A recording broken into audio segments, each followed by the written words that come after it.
Okay. So with that, if anybody has anything else of immediacy to say before we go to Bob, Bob is presumably there and online and ready to go.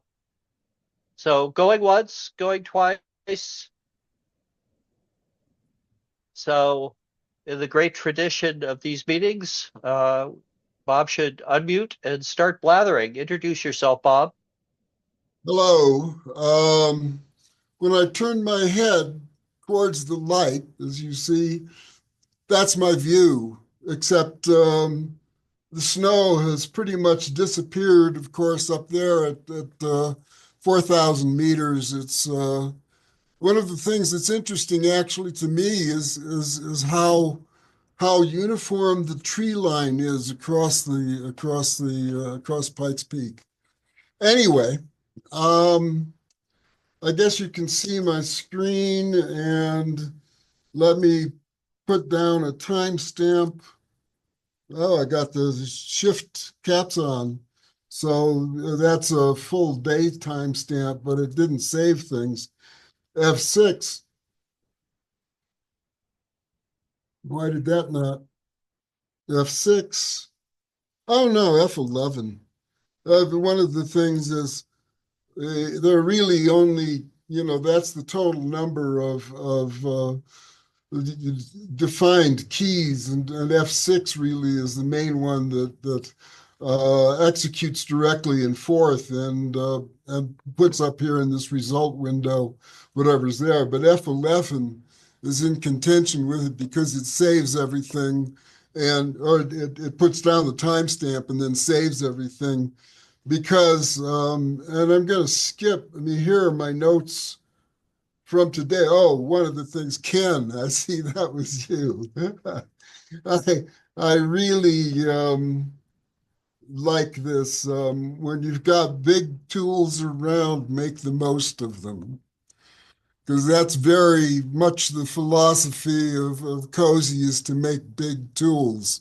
And that's actually the Ken Iverson's notions and KX notion is and that ends up being arrays. It's one of the failures of APL, and the thing is, it's off here in this, proprietary level, high level, with ever increasingly complex syntax. It's not very efficient at just doing a loop, or for that matter, swap. But here, these are the notes that I started making for today. Oh, a couple of comments on Bill Ragsdale's talk is as Brad also pointed out, the more standard word is look up stable sorts. And actually there's an open task that's worth something on CoSy because while the uh, the sorts, and I'm not going to go, the sorts here, which are very Helmar Rudke wrote these sort functions, which are very, very, those are the whole functions, but it's not stable. And so there's an open use for having a stable sort, and that's worth some alpha points, if you will, to get done one of those tasks. But it's in watching Bill's talk, actually, I had a better understanding of how it is that APL. It's interesting that it does not contain a sort as a fundamental instruction. It returns the permutation to do the sort. And actually, this is the thing is the sort actually should always be operating just on pointers, really, except for the most trivial, sort of integers. But if you're going and just manipulating the pointers, then you can go and save the permutation along at the time you're doing the pointers and only move any data at the once you've got it, the permutation done. The other thing is you can apply the permutation from across columns of an array and so forth. So in any case, to go and start, these are, if you will, my new notes, and we'll see. Interrupt me at any time with something, general, and tell me when to stop, because I've added some notes to CoSy. The overall thing is what's the value of a programming language in the age of AI? And one of the things is to be able to understand the algorithms of AI. But this is the thing is where a lot of people were, going in and creating AI, including what's his name, Jeffrey Hinton, took different paths. I mean, I swear we were in the same room at the same time at Northwestern. But my point, and it always has been since I learned APL, and that caused me to essentially nobody could understand what I was. They didn't understand even undergrad linear algebra. But it's to artificially aid my intelligence. That sort of is okay. Yeah, you got AI, but hey, I'm my first this, and one of the things is to just simplify quotidian, which is Brett Stephen Taylor has used that word in APL. He's an APLer and K guy, but quotidian, every day, just the everyday crap that you have to do. And one of the highest values of those is accounting. But to go and touch on Dennis's comment, I realize it's to remember, and that's so why again the most fundamental aspect of CoSy is that it's my log, it's my notebook, and why F11 is in contention with F6 as being the most important thing because I've got timestamp notes of everything I do.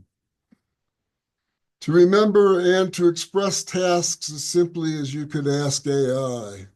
I For the mean, first, uninitiated, could you tell us which functions those keys are assigned to?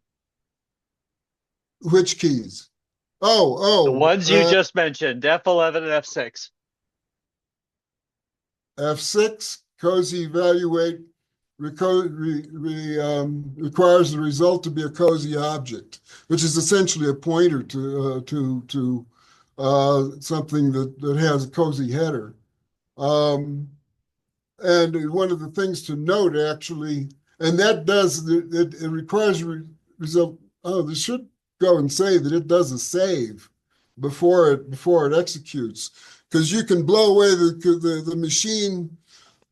All you got to do is tell it to address location 0. I mean, obviously it's trivial in naked fourth to go and blow things away. But Shift F4 just evaluates the line under the cursor in raw, well, it's Riva fourth. And one of the major things is to CoSy won't really be commercial until it's transliterated to another fourth.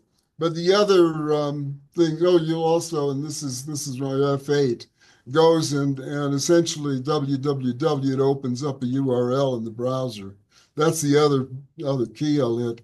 But F1 or F11 puts down a timestamp, and Shift F11 doesn't do it, and it does a save before it or after it puts in the timestamp. And F11, F12, you notice actually I don't have any separate calendar. It's just that in any of these, I call them jobs after Steve, and I've done that since the 80s. puts down one of these timestamp lines. And because everything is text, everything is searchable on any fragment you can remember of it. So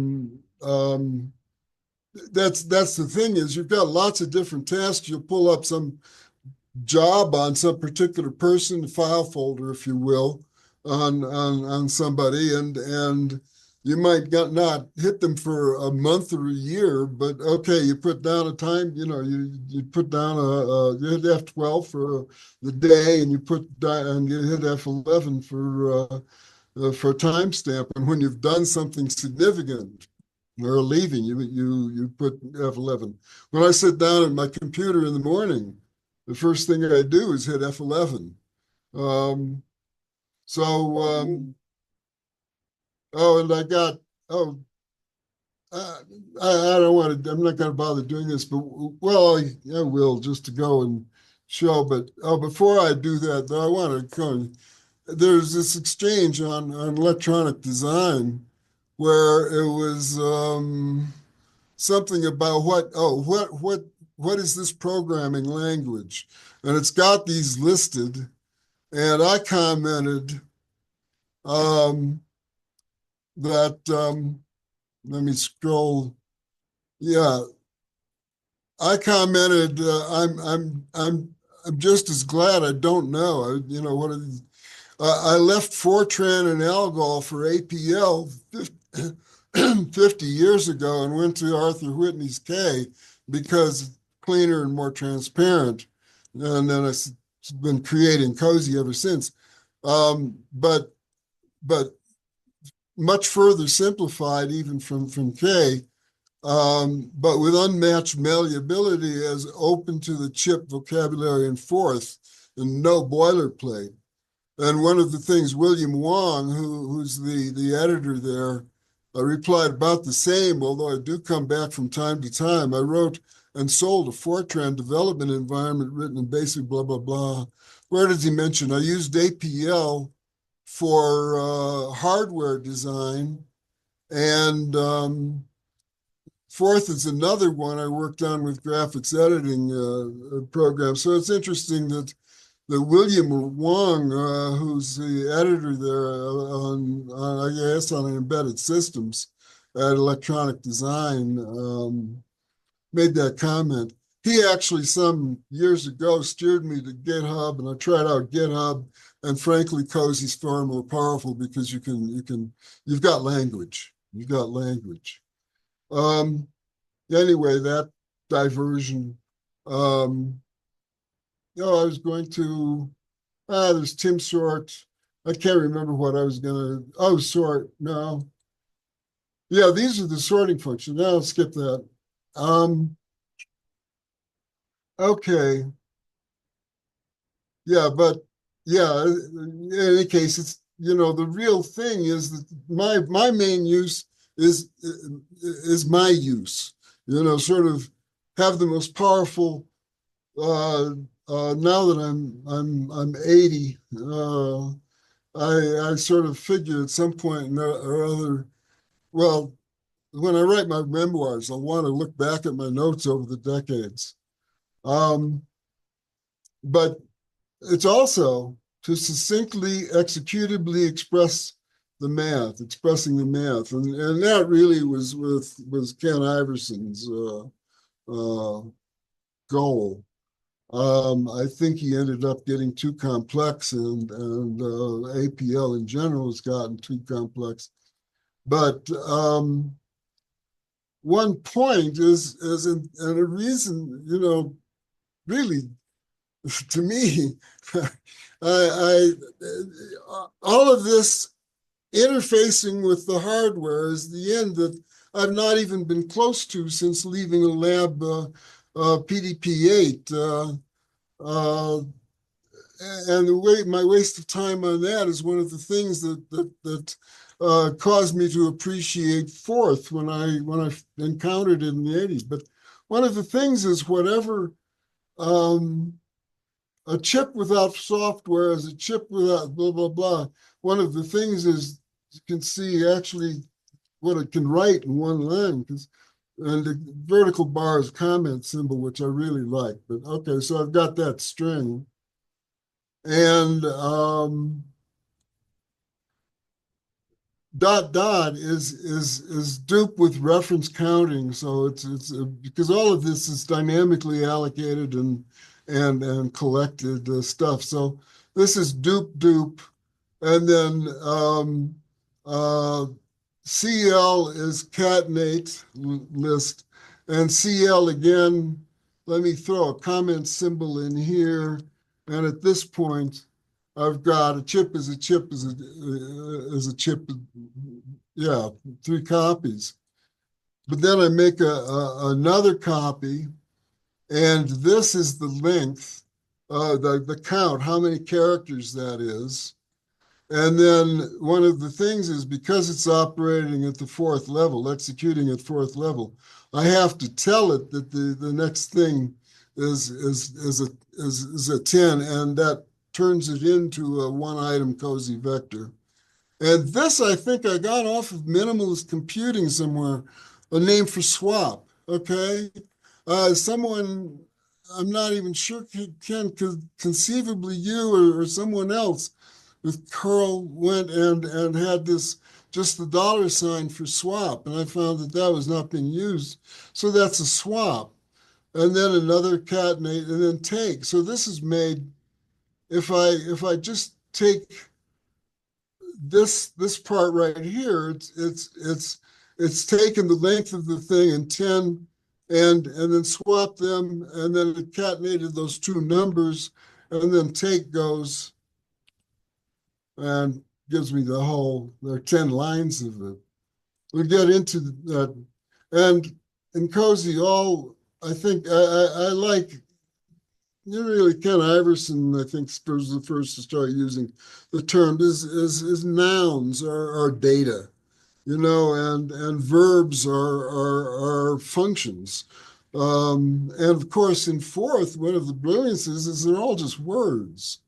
So any word, the header to it is a three cell apparently header, which is should be a tick after that.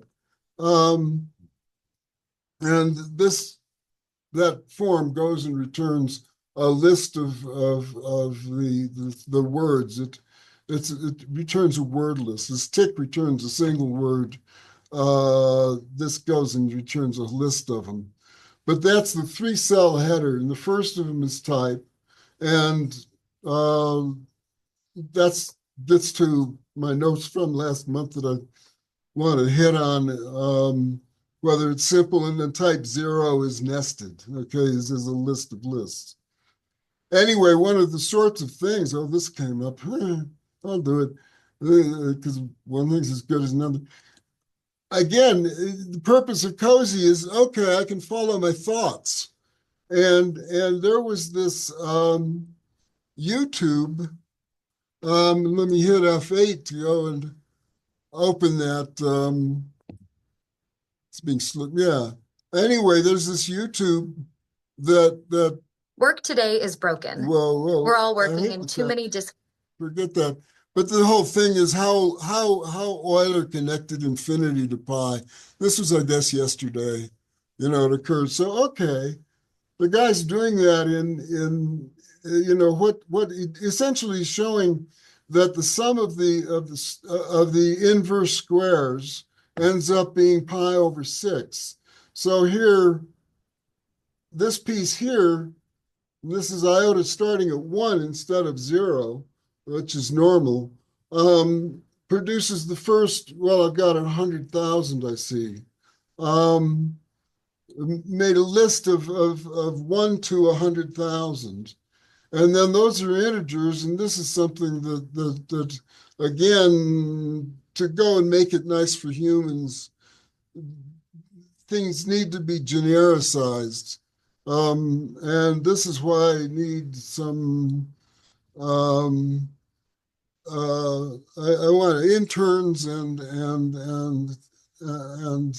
don't know, need to form get things off the bed. There's dupe, and then times, this turns it integers into a float. I had to turn it explicitly into a float. And then I have to say explicitly that it's a float product, but it's duped. So this up to here, it's taken those 100,000 integers and squared them. And then 1 over f inverts them. So they're now 1 over the squares. And then plus slash, which is genericized, just don't have to tell it it's a float, goes and does the sum across all of that. And then I put a floating point 6 on the float stack times f. So that's multiplying it by 6, dividing it by square root, or making the square root of it. Whoa, wait, let me back up here. Just put a comment in at this point, because this is, oh, I don't even want to, oh yeah, that's okay. Problem with that, okay, that just is a standard output and doesn't show much. And I've got this word FMT F18, which goes and shows you the full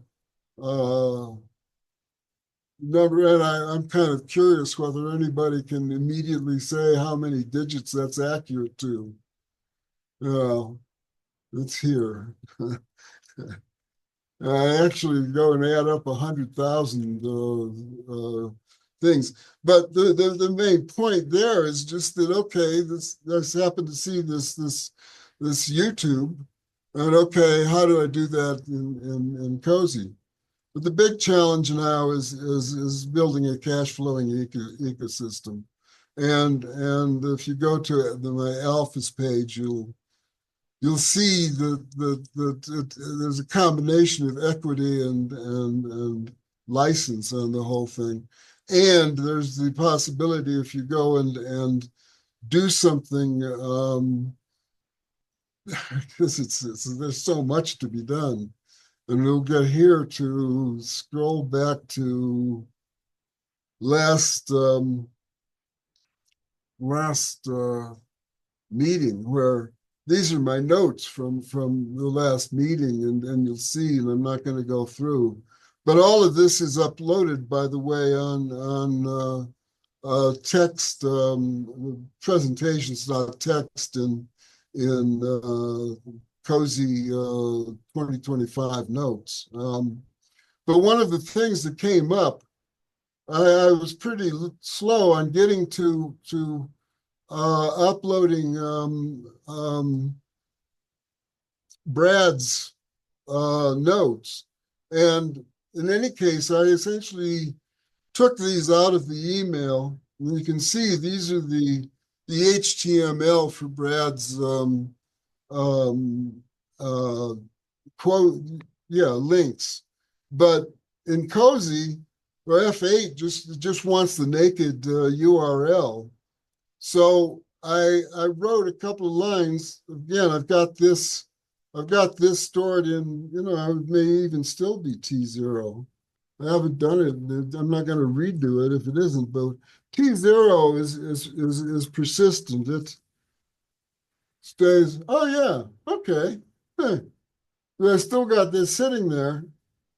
But I made this list, okay, of all of these things that I want to delete, okay? So an R0 is always the last thing that was executed, the last result. So I've got the text and T0, and this is string search and delete, okay? And this is one of those brilliances. This replaces all of APL and K and these array languages, the fact that you can simply return the address of the next word. So this is deleting, and this is taking, this is a slash, this isn't a cross. It goes across a list and applies the function sequentially across that, cumulatively across that. And the Y is here to go and say, okay, this is the starting value, And okay, R0 is again this list of things. So if I go and execute that, here you can see it's cleaned out all of this stuff. And again, this is the thing. I'll challenge. Let me see this in Python. But one of the things is, I wanted to reduce this. So res0 always returns the text that's in the result window here. And then VM, there's a son of vector to matrix. It's old APL notion, but LFVM goes and it's doing it on line feeds. It's splitting on line feeds, and DAE is eliminating any length 0 strings, empty lines, and saving that as T1. So it pretty much looks the same, except you'll see here this paren at the top let you know that this is a list of lines. So this is, as I've said, I believe I've said, and it'll get, repetitively, that's the count. That's how many lines there are. T1, of course, here. And so iota, again, returns, this is iota, it's an index into that. And so there, it's an index, for each of the lines. And I'm just going to go, and this is partitioning it into two and reversing the lines and doing that across all of them. So, that produced the permutation to go and take those. So I'm taking that permutation, I'm reversing the things, and then I'm taking it anyway, and then I'm deleting any blank line, any blanks anyway. And why did that not? Somewhere along the line, I missed something. Did I miss? I'm not going to bother. Anyway, it should have. Maybe it wouldn't have even worked. But in any case, this is the result, and this is what I've posted in my in Techie Dome, which is where here F8. We're in Techie Dome, and one of the things is that I've started posting to LinkedIn CoSy challenges, which Dialogue has these APL Mondays, and I've taken them and converted, shown, done the equivalent in CoSy. So there's a lot of that, but here's where I posted those URLs. You can see here's one of the things. In any case, you can see a lot of material there, particularly things that are direct answers to doing a traditional APL.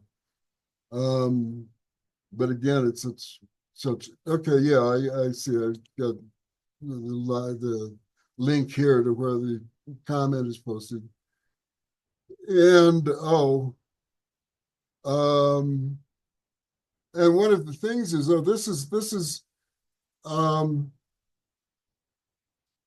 I also,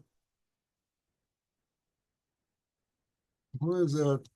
I must have hit the wrong line. Oh yeah, daily blog. I also find that when I'm doing things, I keep a daily blog, which goes and essentially takes I have a workspace, and I well, it's CoSy.csy, where I go, and that's where I have my whole, whenever I write something, I mean, you can see the contents of this. It's sort of my record of things that I've commented on or whatever, on or interesting talks or links and so forth, like this about the Club of Rome limits to growth. But one of the things is, and it's in this CSY thing, which is up on CoSy, upload it. And this wget, which actually I wrote learning how to use curl with the talks on financial stuff. But so I don't have this function blog to HTML here. It isn't existing. So let me go. This got from the web this this job, and in it the linear essentially call it binary, if you will, up on the web. String the list goes and turns it into a CoSy list of lists. And in fact, that's done every single time that when you hit F6, it goes and stores a linear script or linear script, and then or representation of everything here, and string to list turns it back into the list. And actually, it's in this script. I'm going and vfetch fetches a named item. Essentially, it's a named list. So this is from over there. This is from there, and here's where it defines blog to HTML. So this is the inverse of what I just essentially was doing. Then this is where it got left for left last month. Couple of one of the things is now I if I remember, I'm uploading to the web. These are the notes. These are the chat from last month's meeting. Tim Sort came up back then, and there's a Tim Sort for Python, so I just made those notes because if I ever get back, or if somebody else wants to go and implement a good stable sort. But here's where I would actually my notes from last month, where I started, and again, it's the fundamental questions. What's the point of a programming language? I mean, why do something where there's a lot of boilerplate because AI will go and handle the boilerplate for you? But one of the things is you have to state what the hell you want it to do in that time. And to understand, and actually if I F6 that, to understand, that's a major piece of how if you're going to be a master in the age of AI, you need to understand the algorithms of AI, or else you're just simply not on the top tier. And I don't know how that got, but the thing about the two poles of fourth, and say, and the one that generally is talked about and the focus, and in a sense, that's why I'm here, because the other end is where I've been, but it's making the hardware obey. But the other end, and it too often is, I think, neglected, that it's quite unique in creating language for human uses. And when I first learned what I mentioned my old friend Judson Rosebush, actually was a pioneer in computer animation. And unlike a lot of people on the West Coast, he was Manhattan. As a matter of fact, his office was in Caruso's old studio in whatever that big concert hall there is. But the reason why he was a pioneer, and by pioneer, I mean, it was actually he did the title sequence for the original Tron, and also had the bit part, if you ever see. Um, but and I remember that because that's when I got introduced to Forth. And it's the only concept that I've seen since learning APL that to me had any value, because that's how the hell you talk to the machine. Uh, um, but so I can point that out. But he was first to the field in commercial, in selling little 15-second pieces of animation to be in like the CBS or whatever sports spectacular, opening logos. That's where he could go and sell 30 seconds or 15 seconds of animation, which took overnight on a Harris on a rented Harris computer. Um, um, offset. But and here we get to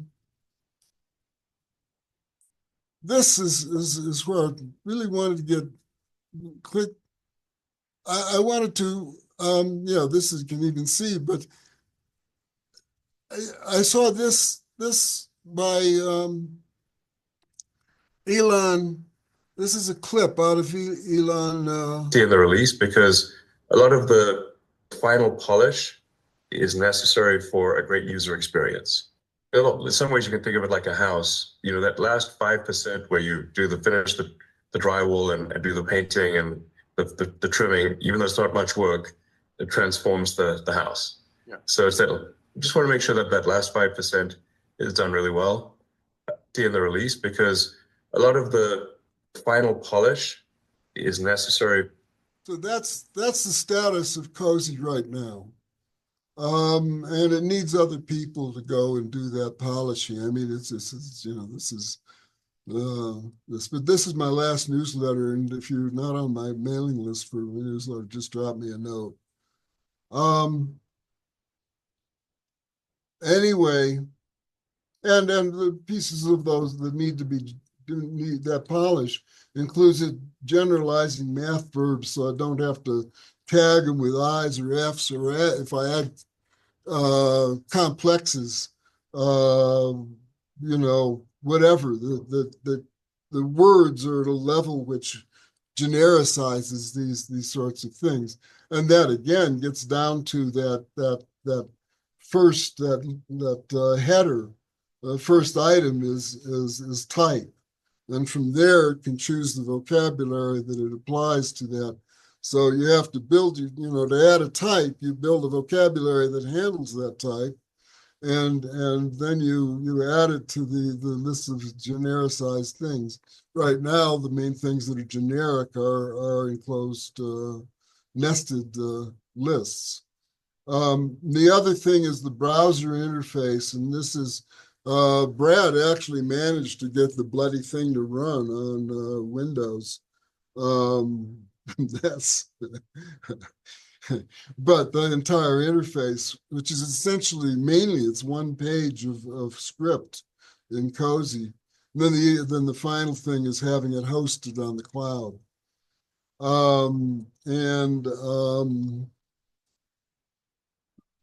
Here's sort of the business proposition.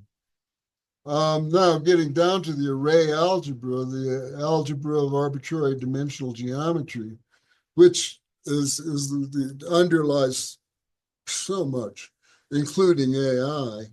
And it's why I learned APL in the first place, and what, the ability to simply execute APL or execute matrix algebra. I was sitting in a course on pattern discrimination.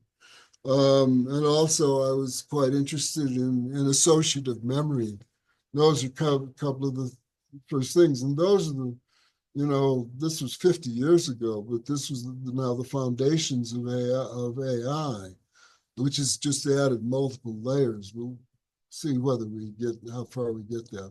But again, it's like, okay, yeah, AI, but that's not to mention statistics, graphics, animation. Oh, and here's where I have the link to Judson's thing. But here, again, the header, the first three, and actually Brad, in implementing some of the array of CoSy to go and talk to Gemini, I thought about the fact that he's gone and put the fundamental pointer to the end of the header. And I've thought about that, and I really like having it to the beginning of the address space that you're going to have to move around if you're moving an object around. But again, the first item is type. The second is count, which is that now I use just the splat or whatever you want to call it. The third, which is really internal, is reference count. And whenever something refers to an object but without changing it or anything, it increments that. And then, when it's released at the end of a function or whatever, it decrements that. And if that returns to 0, it releases the object. And actually that overall mechanism is directly from a conversation next to waiting for an elevator after Arthur Whitney had given a talk on K. But let me go and open up another window here. So a result window. One of the things is, look at this in terms of, if you're working on any fourth system, just in terms of being an editing environment. Here are these three words I'm going to talk about. Colon, question mark, goes and looks up the definitions of those in all the scripts. And this does it on each monadically. And then I've gone and appended a line feed to each of them on the left, and then did that dyadically. Anyway, I wanted to go and list the definitions for each one of these. And this is what turns a times or any of these other things. It essentially has returned everything that's not delimited by a blank. But I wanted to go and show the definition of integer times. But you see all of them, they all are very similar. And this takes the raw fourth verb and it applies it each to directories with integer returning. And I'll get down to apply, which is actually the end of this talk, really. But I've got the whole, essentially all of them. And then a similar thing for floating point functions and so forth. And the main difference is that this is, floats are really idiosyncratic because they don't appear on the stack. They're off on an x87 stack. And then finally, I wanted to hit, and this is an extremely important concept, if you will, abstracted from APL and forth. It goes in and out. Well, I'll show, but one of the things is it's recursive functions, and there's M for just, oh, I expect the top item on the stack, or A, apply itself without the M, is I'll look at the top two items on the stack. And the items on the stack are always just pointers to CoSy lists. So, okay, let me go and do, I think I've said iota goes, and this is 10, and this turns that 10 off the stack into a one item list. And iota then, well, I'll execute it and see. And see, so there's the first 10 addresses. And the type of that, and stored that in T0. But the type of that is 4. I choose somewhat arbitrarily. That's the number of bytes in an integer, okay, in my integers. And if you had different, you'd make different types. And the count, like I say, this is the splatter, whatever is count. It's 10 long. So that's that header information. Now I can turn that into a list of lists. Take goes and Brad was saying, well, why isn't that wrong? Well, yeah. I would say actually it is pretty similar to what the current multidimensional APL take is.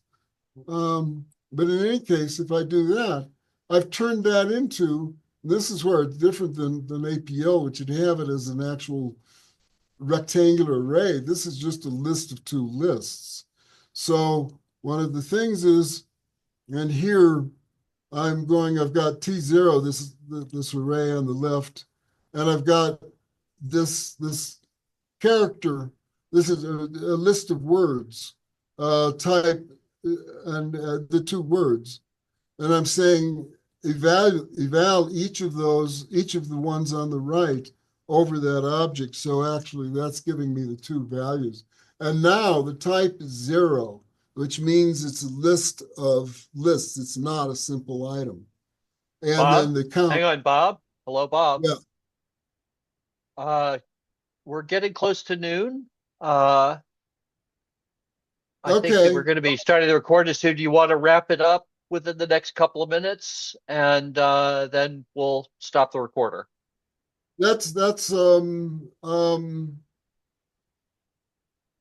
I'm trying to see what sort of the essence here is, because I get into it probably is also people's mind loads or whatever.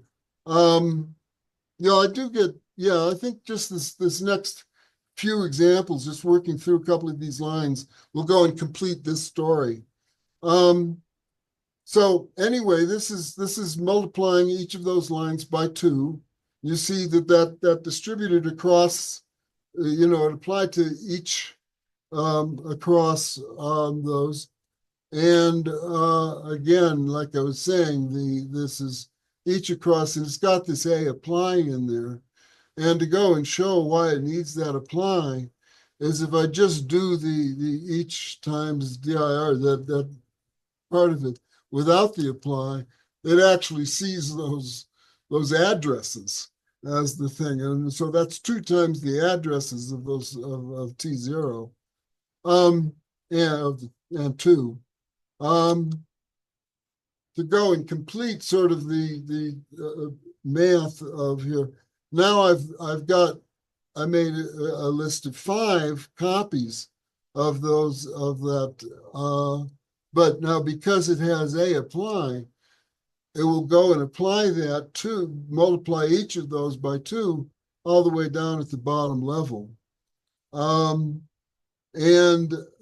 modulo indexing extends the notions. I mean, one of the things is go and download CoSy. You can play with all of this stuff. And I will give you any assistance that you need in getting it done.